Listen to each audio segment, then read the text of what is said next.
Have you ever asked yourself the question, what is standing in my way? Thanks so much for listening to the Parable Podcast. I'm so glad you're here. I'm your host, Danielle Zapchenk, and joining me today is my friend Sarah Cochran. She is a pastor and director of advocacy at Destiny Rescue.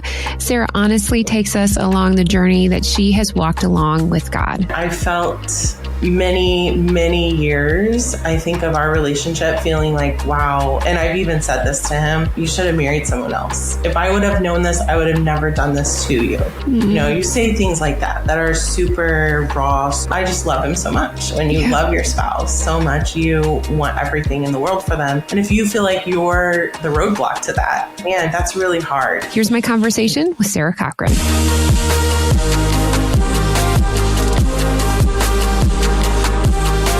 Well, I'm so excited to introduce you to the Director of Advocacy for Destiny Rescue and Pastor Sarah Cochran. Sarah, welcome to the Parable Podcast. Thank you. Thanks so much for having me, Danielle. It's great to be here. I was just thinking back. We met a couple years ago at a boot camp, and I still think like some of these ladies I'm still connected with. So it's so fun to kind of just watch your journey and see where God's taken you. And so also I secretly just love to have podcasts so I can learn more about people. So thanks so much for joining me. You and your husband, Tom, I think if I looked at it correctly, you guys have been married for over 20 years. Is that true? Yes, 21 as of this year. So I'm very excited. You guys live in Florida. How did you guys meet? Was it love at first sight, or was it like, we'll see? Actually, our story is really funny. Some people think that we have an arranged marriage because our families knew each other when we were kids before we were even born. And my dad introduced his parents together. They didn't know each other. And then a couple months later, they were married. So our stories go way back, but we didn't really grow up together because our families moved to different areas of the U.S. So because of that, we remember each other attending a church together when he was about 13 and I was a couple years younger. And I thought he was complete, dork. He had the big glasses and just kind of arrogant, like trying to find his own as a teenage guy. And so I think he had a crush on me. That's kind of how he tells the story. I didn't realize it at the time, but he was just kind of struggling with, why am I drawn to her? I don't really understand this. So that was only about 6 months, and then we moved away again. And so then my aunt actually lived in the same town as him, and we were able to reconnect after I graduated high school. And I was going to go off to missions and college and all these things. And my aunt's like, you need to get together. And I said, I don't know. I want to keep my options open. And she's like, no, he lives in the same town and you guys will, just really connect. You can never have too many friends. That's what she told me. And she had tried to plant a seed in his ear too. And he's like, God's doing some stuff in my life. I just need to keep my options open. I just want friends right now. She said, well, you can never have too many friends. You should be a great friend. Long story short, we get together one night. He's like, okay, you can go to youth group with me. He was leading youth group at the time. So I went to youth group. I heard him pray, just leading the service. And I was like, my heart melted. And oh man, God, what are you doing here? I'm 18. I just graduated high school. And that was not my plan. I had not planned even to marry a pastor. My dad was a pastor. I was like, this is not how this is going. And I didn't get back to my aunt's house until really late that night. We just sat out by one of his friend's ponds, just talking about our mission trips, talking about all the stuff that God was doing in our hearts, and really have never looked back. I knew within 3 days I was going to marry him, and we didn't get married for another 3 years. It's so beautiful to hear that story of how you had a heart for mission, heart for the people of God. But you guys get to travel around the country and pastor at different churches. Tell me what has been one of the highlights about that so far for the both of you. We've always loved doing ministry together because that's how we initially connected. And so oftentimes throughout our ministry, you see one, you see the other. That's kind of how we've been. With Destiny Rescue, it's been really awesome to be able to travel together, see a lot of places, see the work around the world of rescuing kids from trafficking, looking into kids' eyes side by side as a couple, knowing the impact that Destiny Rescue, others have been able to make in their lives is just really huge. We have traveled so many different places and we just absolutely love it. I think specifically with Destiny Rescue, they've allowed us to kind of spread our wings a little more maybe. And I sometimes am going in opposite direction as he is, because my call to speak has really risen to the surface during this season of our lives. So that's been awesome as well. Like, we love being together and doing things together, but then being apart and then coming back together, and we'll be on a date and all we're talking about is, and then they said this, and then they did this, and then this. And it's just very exciting to still participate together, but also be doing, our own ministry. When you think back, as exciting as it is, reality is there too. What would you say has been maybe the setbacks of, traveling around, being a pastor, and either trying to find that community or being away from church, things like that? For most of our marriage, we're in the local church. So he was pastoring, and then my call to pastor also came along with that after we started our church. And so God has done a lot in my story, but the difficulty has really been community. So in being used to being in a local church, then trying to find that community at home when we're gone so much has been difficult. This past year and a half has really brought forth a lot of fruit in that area. We committed to lead a small group at our local church during the week, and then we travel on the weekends. Yeah. And so that was a lot. I mean, we have dogs in the house and we have all of this stuff that's crazy, but we just felt like God wanted us to invest in our local community, our local church, and just in our neighborhood even. So doing that has really produced a lot of fruit and helped us. But for several years, it was difficult to have this sort of close community and friendship. Somebody you can call and say, I'm having a bad day and I really need help. Like, can we meet for coffee or something? Yeah. So that's been the struggle, but I'm really grateful for our local church here. Sarah, I think like adult friendships are really challenging, not because people don't want them, but because you really have to invest in it. You think back like on the playground as a kid, you're just like, hey, you want to be my friend? Right. And like, that's it. We have no other cares in the world. And so, as we get older, like we have commitments, we have dogs, right? You have, your husband or your job, whatever. What is like some encouragement when somebody's like, I want to have friends, but I'm like, I want to figure out a way to build that more into my life? That's a great question.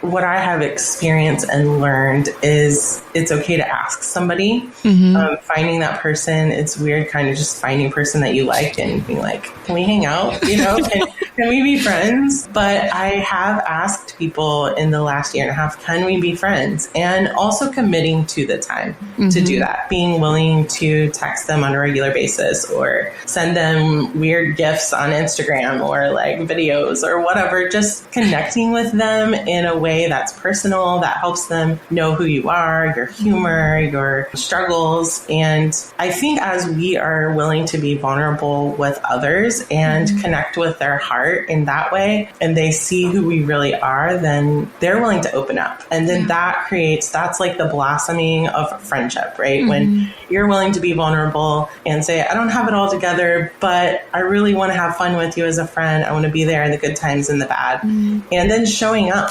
sitting with your friend when their parent is passing away and taking the time off and saying, I'm shoving these meetings and all of the stuff that I have aside because I'm committed to you as a friend. And so just sitting there and being with them in those times, I think that's what true friendship is. And then that they're going to reciprocate when you need them. You said you grew up as a pastor's kid. When did you know that God called you into pastoring? Yeah, I felt the call. I didn't grow up in a tradition that encouraged girls to use their voice in that way. And so that was hard for me because I always used to sneak into my dad's library and I would pull books off the bookshelf of missionaries and of ladies, any stories that I could find of ladies who had given their life to God and ministry and people in very special ways. And I would read these and just be so inspired. And then I would sneak them back on the shelf.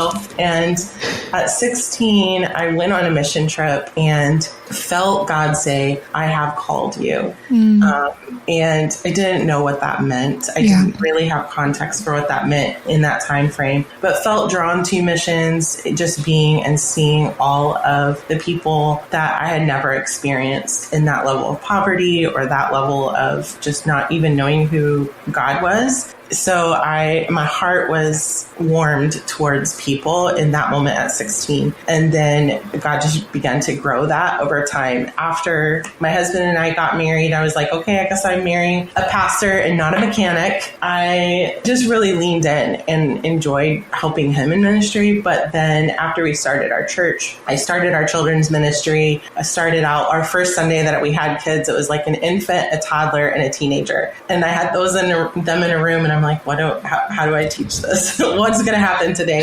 And so God just began to develop within me this desire to see people grow spiritually, regardless of where they are age-wise or on their spiritual journey. I myself gave my heart to Christ when I was 6 at a school. I went to a Christian school, and my teacher led me to faith, and I just was always under the impression that it doesn't matter how old you are, you can start a relationship with God and you can grow from there. And so, and if you're 50 and you don't have a relationship with God, that's okay. You can start that, and then we can grow from there on our spiritual journey. When we started our church, a couple years in, I had started different ministries. I started doing stuff with the women. I started doing stuff with all of our small group leaders across the board, and just became like a spiritual formation pastor sort of idea, and had different titles throughout all of that. But at a certain point, I was at a conference, and there were 2 ladies on stage, and they were speaking. And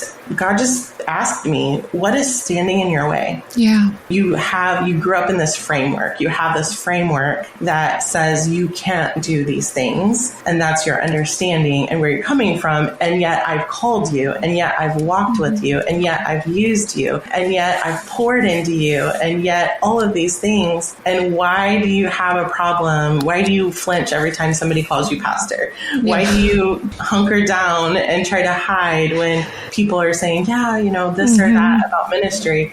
And I just felt so convicted in that moment. I actually went back there was in the atrium, there was a place that you could sign up to get a degree in biblical studies. And I said, okay, God, if I'm in, then I'm all in. I'm going to be educated about what I'm teaching people if you're wanting me to use my voice in a new way. In ministry. And so that was just the call, and thankful for those ladies who went before me and showed me that it was okay.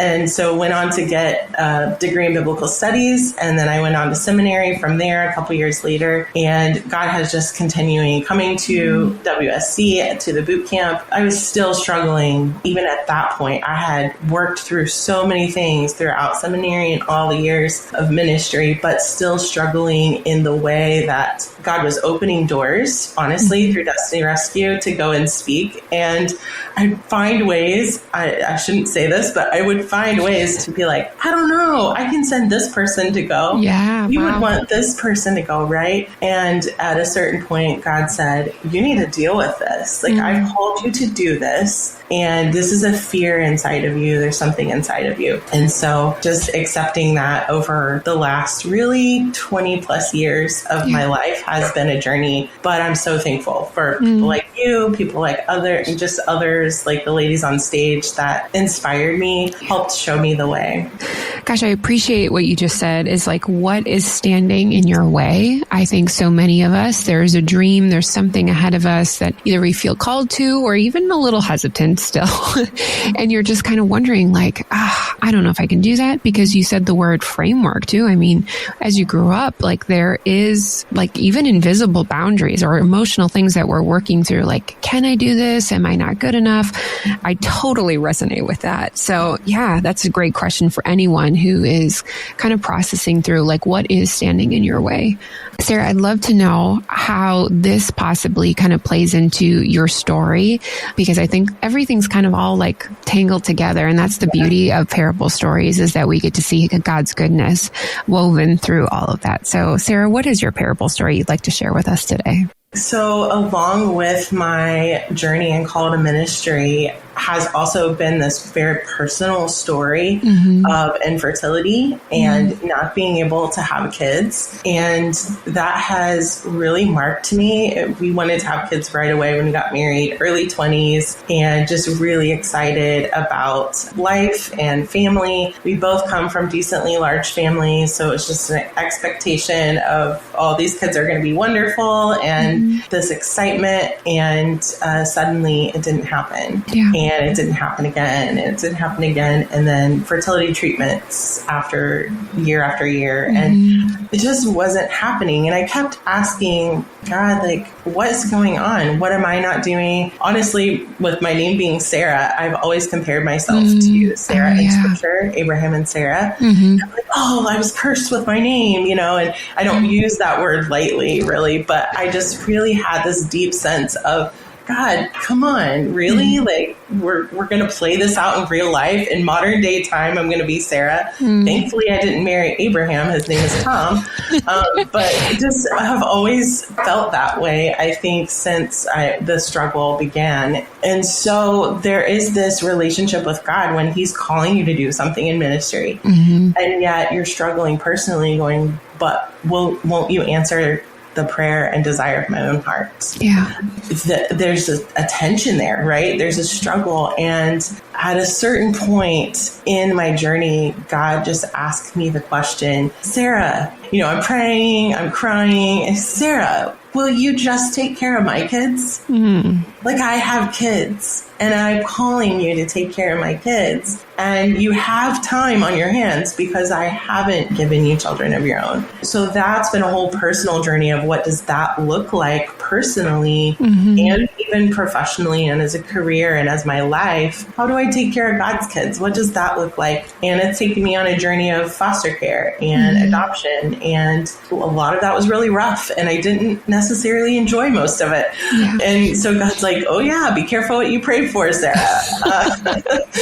So it's been a great journey. And recently, just this year in God, sort of redeeming my story, of course, working for an organization that rescues kids worldwide from trafficking. Also, just everything that I get to do in ministry that I've done in starting a children's ministry at the church we went to and pouring into families and pouring into moms. But this year I've been studying the story of Mary and Elizabeth and what God was birthing inside of them. And it was as if God said in a moment when I was praying one day and studying this passage, actually for a sermon, he said, I don't want you to compare yourself to Sarah anymore. I want you to compare yourself to Elizabeth, because it says that Elizabeth was blameless. She and her husband were, he was a priest in the temple, and it says they were blameless, and yet she was barren.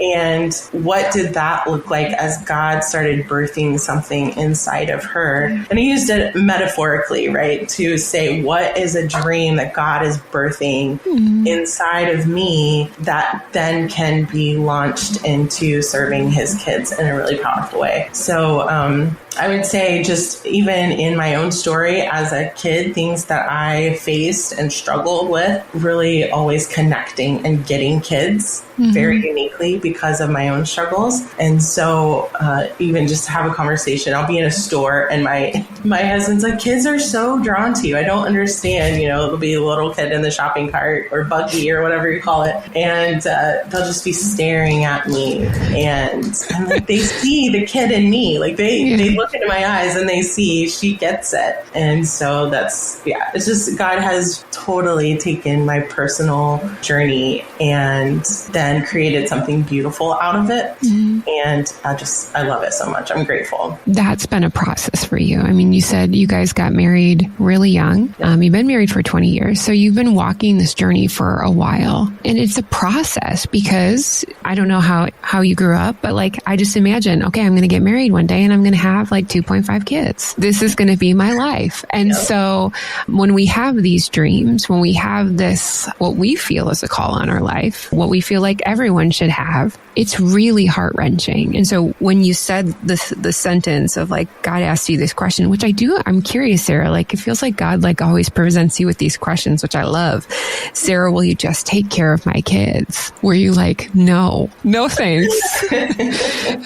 My initial response was, God is so kind, because he will come to where we are and even use the language that we are using in order to draw us to himself. Yeah. And so he took that concept of kids, and we're all God's children, right? And he's trying to get me to come up to where he's seeing this perspective of me of going, I have done so much in your life, and you have so much to give, and you have so much potential, and I want to do so many things with you and through you, and yet you're stuck over here on the word kids. And so in him, I just felt like in that moment, my first response was, God, you're so kind. And then second of all, it was like, can't I do both? Like, can I have both? And then it was that just sort of release of maybe God had something for me bigger than I realized. Yeah, absolutely. And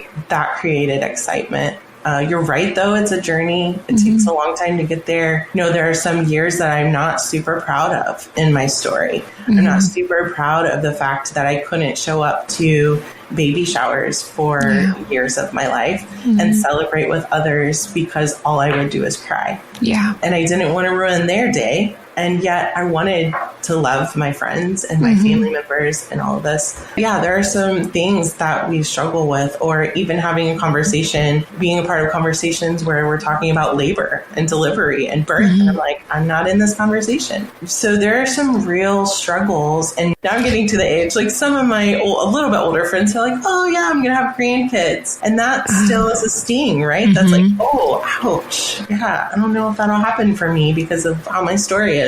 And just always going back to that question, though, that God's like, yeah, but actually I might have something really awesome for you if you would just be willing to step into taking care of my kids. So you're right. It's a journey. It is. You had wrote something on Instagram, because that's what I do is I go back and look at everyone's posts, and you were like, I don't remember writing this, but I'm going to share with you anyways.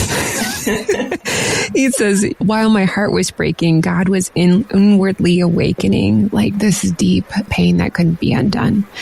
And I do have to ask, like, you know, you and Tom are married. Infertility is real for not only you, but also for him. What has this been like for your relationship with each other? Because to make a baby, it's a two-way street. So there's some hardship and like things that you have to work through. What does that look like? How God has undone and taught you something as a couple? So early on, I felt many, many years, I think, of our relationship feeling like, wow. And I've even said this to him, you should have married someone else. Gosh. I wish you would have chosen someone else. I wish if I would have known this, I would have never done this to you. You know, you say things like that are super raw because I just love him so much. When you love your spouse so much, you want everything in the world for them. And if you feel like you're the roadblock to that, man, that's really hard. But seeing and experiencing, I'm so blessed in that my husband has been overly gracious. And for him, I just think you would be a wonderful mom. So I want you to be a mom. And that's a desire of your heart. And so I want that for you. And I think probably some of our story and struggles through foster care and adoption was that tension between the two of us going, we want to have a family. We want to pass on a legacy. We want to pass on what God's given us in the form of a family unit. And yet all we seem to be able to do right is have like dogs in our life and to be able to raise them. But our relationship has grown because of the grace that he's given. And I tell him this often. He has lived out Jesus to me in just loving me. He's like, I didn't marry you so that you could give me kids. I married you because I really like you and I've fallen in love with you. And so he has struggled. And there have been days where I think he feels like he can't share his struggle as much with me because he doesn't want to hurt me. So there's that reality too. But we did have to have a frank conversation at some point. And I said, if you're holding back those vulnerable feelings that you actually feel, then I feel like you're just cutting me off. Yeah. Even if it does hurt me a little bit, I need you for our relationship to deepen and grow, just to be fully open and honest with me. Please keep doing it in a kind way.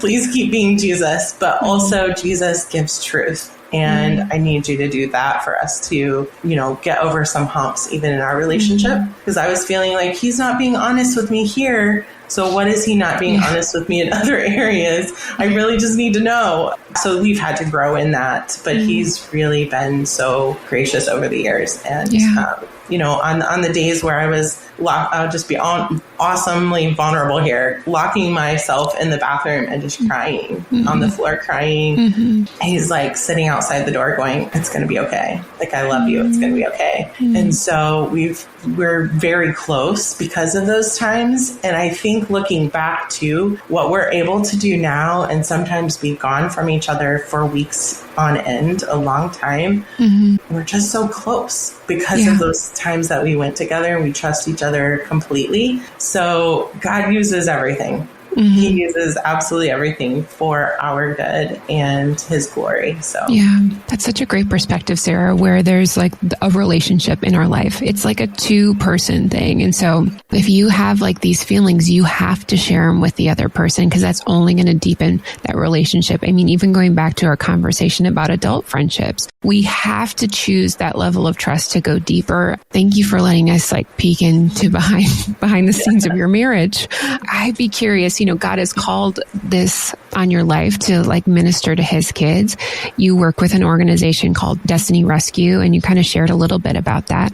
But tell me, how long have you been working with them, and what has God shown you through this organization? So I've been with the organization for about 6 years. I volunteered for a year and then came on staff 5 years ago. And God has really taught me so much about healing from trauma, just even for my own life and going back to my childhood and being like, oh yeah, there's some things that I need to forgive. There's some things that I need to handle. But our aftercare process that the kids go through has really been enlightening for me and teaching me about forgiveness in our life and the power of forgiveness. We think sometimes people think of forgiveness when something really terrible happens to you or your feelings are hurt or no matter how big or small, we feel like it's the weaker thing to do sometimes. Like, saying it out loud, we're like, oh no, that's not true. But in the moment, it's like, I want to stand up for myself. I want to defend myself. And yet that's not what scripture calls us to. That's not what God wants us to do. And so he's built within us that when we release whatever happened to us, so we have the kids that we serve with Destiny Rescue, they're releasing maybe their traffickers, maybe their friends that introduced them to somebody who wasn't safe, or maybe family members who betrayed them through this process, or even the abusers themselves. Like, what does that look like across the board to forgive? But when this release happens of, oh, I'm actually letting go of everything, to not just to let go and be still, but to let go, release, and then move forward with a plan. And that really has been, I've connected so much with it. I really didn't realize how much I would connect with it until I really started volunteering. I'm like, all right, I get this now. Because my own story has been release the old framework, release this, release that. And just go into whatever is ahead of you. Don't release it and then just sit here like, what do I do now? But moving forward with what is the possibility, because I am so strong to be able to have faced that and then forgiven that and move forward in a really positive way. And so our survivors are my heroes, honestly, the things that they have faced. And then they step into their freedom to then go on to own a business, to have get married, have families, to work in different fields like being police officers or missionaries and traveling and speaking about the gospel, like all the things over the last 20 years that the organization has been around since 2001. Man, to see where these ladies are now, and we do serve boys as well, but it's mostly 96% are women and children. But it's amazing. They're inspiring to me. So God's taught me a lot. I think that's just like the powerful part of like stories and getting connected to other people, where you're able to see something in them that connects back to your story. Sarah, if you're willing, like you mentioned, like there was some trauma and stuff that happened in your childhood. What was that process like of like bringing that up to the surface? Have you ever dealt with that? Or was that like, oh, wait, what is this? I think in probably getting really serious about what God had for me and recognizing that if I was going to communicate his word on a regular basis, I had to just be a clean vessel. And I knew that there were some things under the surface that were still hurting, and I didn't really know or understand much of it. So part of the process was going to counseling and doing that for several years, and still see my counselor on a pretty regular basis. So that's been very helpful. Great Christian counselors. I recommend them all day long. Worth their weight in gold. But that also just being willing. I think the final willingness to go, I'm okay to open those doors, and whatever mess comes out, we're going to deal with, and it's going to be okay. There's hope on the other side.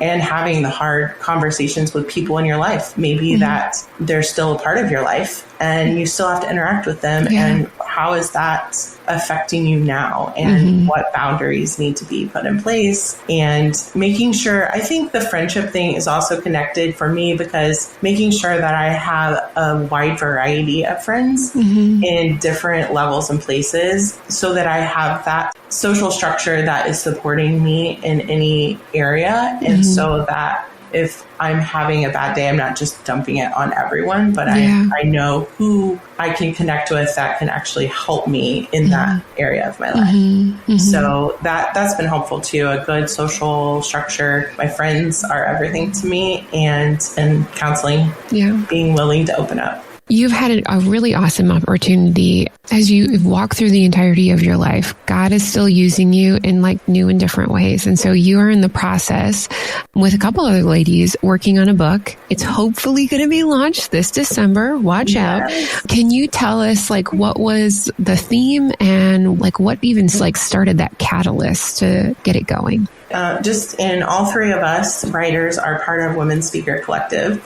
And that's how we each got connected through one of the events or online calls or whatever. We were in a brainstorming session and I threw out the idea, hey, we should, because the question was, how do we empower women and help them with their framework and with their understanding of girls can use their voices and it's okay. And God does call us to do that. And how do we empower them to do that? And I said, we need to start when they're young, because I was thinking about my own story in that moment as we're brainstorming. I was like, we need to start when they're young, because I gave my heart to God when I was 6. And I remember being on the tree swing outside of my yard and just talking to God during that time. And I remember him asking me questions even then, in that young of an age. And so I'm like, if I would have had maybe some certain values poured into me or given to me as resources or tools during that season of my life, man, maybe my life would have gone differently, but maybe it would be similar, but I think I would have felt better inside. Maybe my life would be exactly what it is, but inside of my own heart, not doubting myself, not allowing outside voices to affect what the choices I was making. So, and opportunities that I was jumping at, right? So we need to write a book for kids. Let's write a book for kids. And then I got to thinking, just in my own journey of looking for resources for children, like, you know what? There's not a lot of devotionals for kids who are like ages 4 to 9. And how do we write something that's a devotional that really helps them grab a hold of the idea that they can use their voice, that God loves them, that there is this idea out there that things can look differently than maybe just here in our own little bubble and space. And so that's where the idea started. And 2 of the other ladies jumped on board. And well, one jumped on board, and then I actually reached out to the other one because I was like, she needs to be on my team. So thankfully she said yes, and it is awesome. I can't wait for it to come out in December. I just am excited, Sarah, because it really kind of shows like the testimony of where God has led you and what he's like done his work in you. And it brings me back, like it makes me think, ooh, I get emotional here. Like you were talking about being in your dad's library and like just being a little girl and just to have that opportunity for girls to see themselves and like to know that they are seen and known. Yeah. Gosh, thank you so much, Sarah, for sharing your story. If people wanted to get connected to you in any way, how can they do that? You can follow me on Instagram or reach out, DM me, Sarah Faith Cochran on Instagram, and also my email address. You can put in the notes as well. Yeah. The Dostoevsky email. Yep. Yeah. Sarah, thank you so much for sharing your journey with us today. Thank you. Well, I really love that God talks to Sarah and he encourages her in these question prompts. If you like Sarah's story, check out her co-writing partners, Nikki Teague. She's available on episode 63 or D Cook at 136. To connect with Sarah or learn more about Destiny Rescue, simply visit daniellezapchenk.com for details. And here are 2 reflection questions that may sound a little bit familiar. Number 1, what is standing in your way right now? Is there a boulder that's in your path, or maybe you just haven't had the courage to go forward?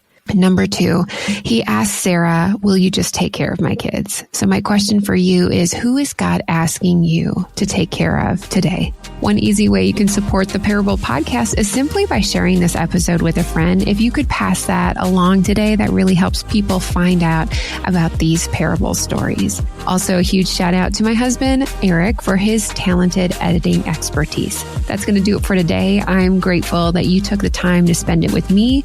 Remember, your parable showcases how God always makes a way. We'll see you back again next week on the Parable Podcast.